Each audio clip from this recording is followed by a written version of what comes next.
In front of me is Realme 10 Pro Plus, and today I would like to show you how you can manage vibration settings on this Realme.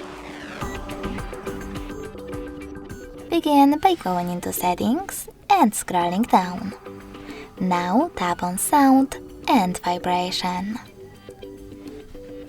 Then tap on this switcher next to vibrate on ring to switch off or on incoming calls vibration.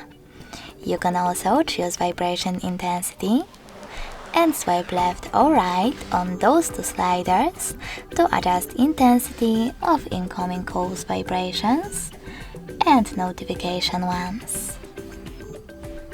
Then tap on sound mode and click on vibrate if you wish to set it up.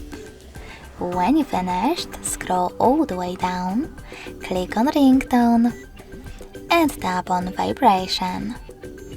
Then click on the best option for you.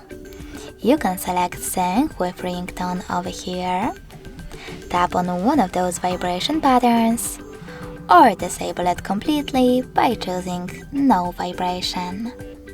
Finally, tap on the back button twice, click on haptics and tones, and manage system haptics by tapping on this switcher next to it.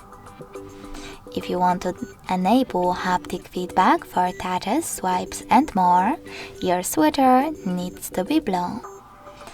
Then swipe left or right on haptics intensity slider, and lastly tap on how touches feel. Then click on the best option for you. I will go with gentle. Thanks so much for watching. If you enjoyed this video, don't forget to leave a like, comment and subscribe. Bye!